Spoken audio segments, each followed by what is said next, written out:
Hello everyone. आज के इस वीडियो सेशन में हम बात करने वाले हैं महाजनपद के बारे में।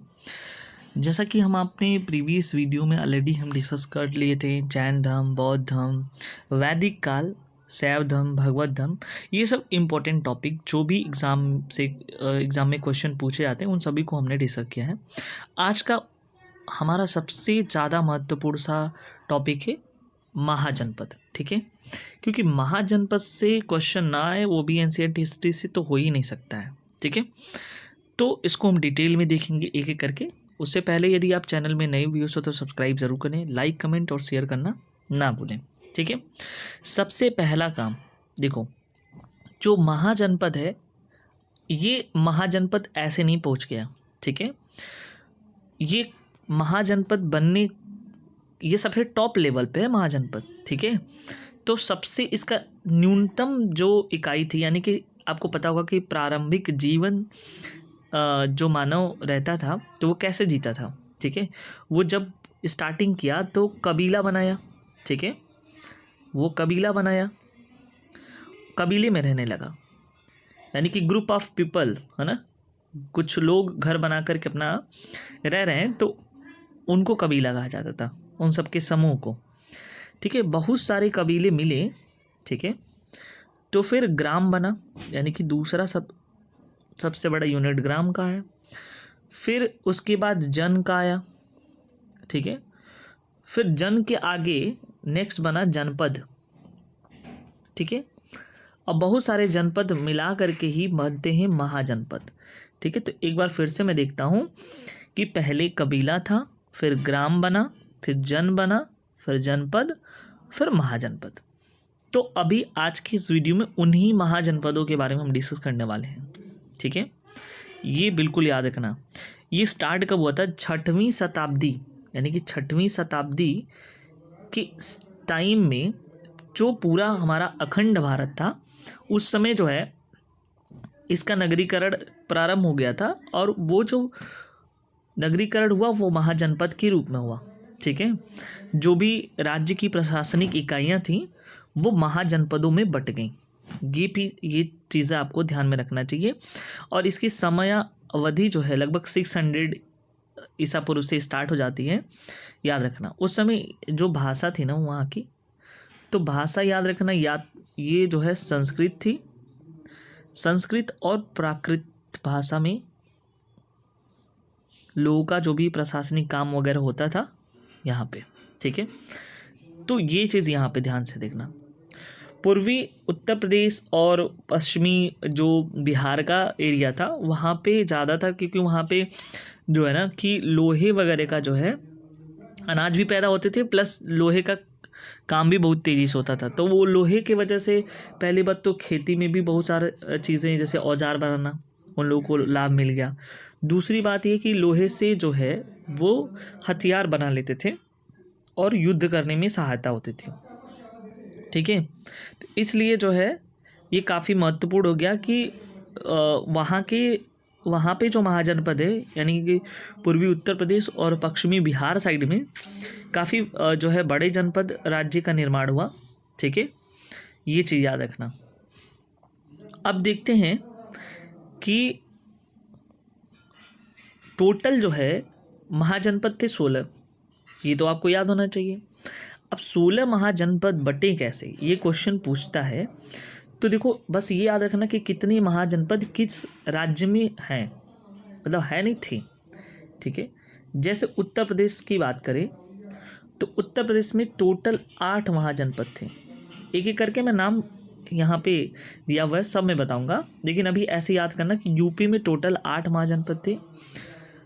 अगर बिहार की बात करूँ तो बिहार में 3 महाजनपद थे।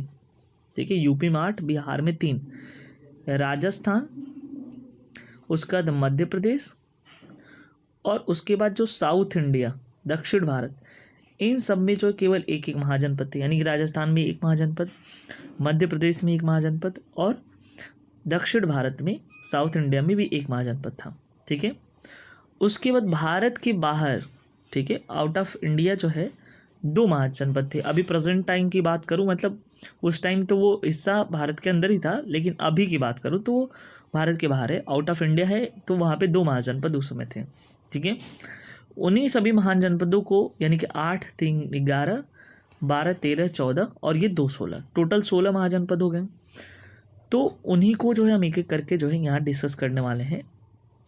तो यहाँ पे देखो, पहले तो ये क्रम दिया हुआ है, फिर ये महाजनपद के नाम है और उस महाजनपद की राजधानी कहाँ है, ये चीज़ें दिया गया है। ठीक है, तो इसी को जो हम एक एक करके देखेंगे। सबसे पहला महाजनपद है अंग।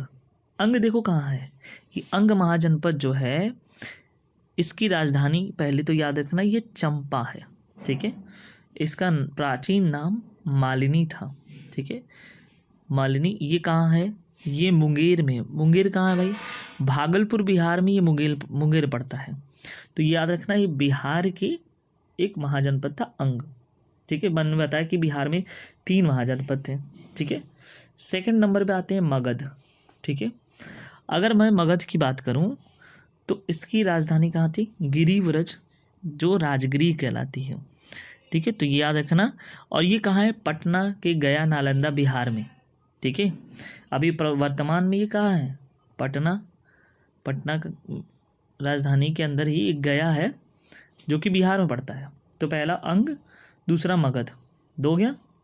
ठीक है, अब तीसरे नंबर पर आ जाओ, मल्ल की बात करते हैं। मल्ल महाजनपद, ये कुशिनारा, पावापुरी, ठीक है, जो कि देवरिया गोरखपुर से में पड़ता है, वहाँ पे जो है ये मल्ल महाजनपद था। ठीक है, ये याद रखना, यूपी में है ये।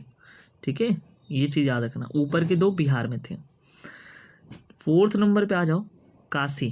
काशी महाजनपद का संबंध कहाँ पे, वाराणसी में है। ठीक है, काशी महाजनपद कहाँ पे है, वाराणसी में। ये भी आपको याद रखना है। ठीक है, तो ये भी कहाँ पड़ता है, आपका यूपी में पड़ता है। यूपी में तो टोटल 8 मैंने बताया था। ठीक है, अब देख लो यहाँ पे, फिर आता है यहाँ पे 5th नंबर पे कौशल, श्रावस्ती, अयोध्या, फैजाबाद, जो कि यूपी में पड़ता है। फिर 6वें नंबर होता है पांचाल, उत्तरी पांचाल अहिच्छत्र एवं दक्षिणी पांचाल काम्पी कहलाता है। तो ये भी याद रखना, पांचाल जो है बरेली, बदायूं, फर्रुखाबाद, ये सब हिस्सा जो है जो कि यूपी में ही पड़ता है। तो याद रखना ये। 7वें नंबर पे आता है कुरु। ठीक है, कुरु जो है इंद्रप्रस्थ, ये जो दिल्ली और मेरठ वाला इलाका है वहाँ पे पड़ता है कुरु। ठीक है, दिल्ली, मेरठ, हरियाणा के आसपास का क्षेत्र पड़ता है। 8वां नंबर जो वज्जी है, विदेह एवं मिथिला। ठीक है, ये याद रखना, वज्जी जो है विदेह एवं मिथिला, वैशाली, मुजफ्फरपुर, दरभंगा, बिहार, ये चीज़ तो हमने 3 बता दिया। एक तो वज्जी मिल जाएगा, ये बिहार का है, और दूसरा अंग और मगध, 3 यहाँ पे जो है हो चुके हैं। ठीक है, उसके बाद यहाँ पे आ जाओ तो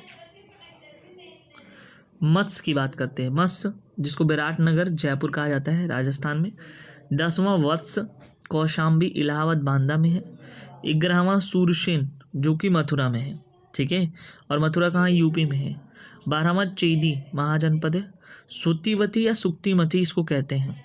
तो ये भी याद रखना आप, काफ़ी इंपॉर्टेंट है। ठीक है, ये बुंदेलखंड यूपी में पड़ता है, तो ये भी आपको ध्यान होना चाहिए। 13 नंबर अश्मक, जिसको पोतन या पोटली कहते हैं। ठीक है, अश्मक भी इम्पोर्टेंट है आपके लिए। गोदावरी नदी के दक्षिण में ये है अश्मक।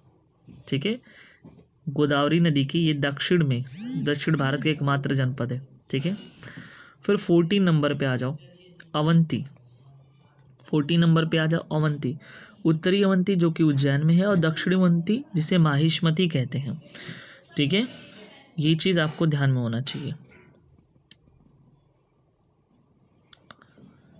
अब आता हूँ नेक्स्ट 15 नंबर पे गांधार, तक्षशिला जो कि पाकिस्तान में है। ठीक है, और 16 नंबर कंबोज, हाटक, राजपुर, कश्मीर में है। ठीक है, तो ये जो है हमारे 16 महाजनपद कंप्लीट हुए। वज्जी तथा मल्ल महाजनपद का में गणतांत्रिक व्यवस्था थी। ठीक है, ये क्वेश्चन पूछा जाता है कि कहाँ पे जो है गणतांत्रिक व्यवस्था थी, तो ये वज्जी और जो है मल्ल महाजनपद में। अब देखो, जो गांधार महाजनपद है, यहाँ पे दिया हुआ गांधार महाजनपद, वो पाकिस्तान में, इसकी राजधानी जो है ना तक्षशिला थी। ठीक है, अब यहाँ पे ये बता दें, तक्षशिला से पता होना चाहिए कि विश्व के प्राचीनतम विश्वविद्यालयों का केंद्र था। ठीक है, और यहाँ पे जो अस्मक है 13 नंबर पे, तो अस्मक दक्षिण भारत का एकमात्र महाजनपद है जो गोदावरी नदी के तट पर है। ठीक है, आई होप ये चीज़ें आपको समझ में आया। मिलते हैं नेक्स्ट वीडियो में। Thank you so much.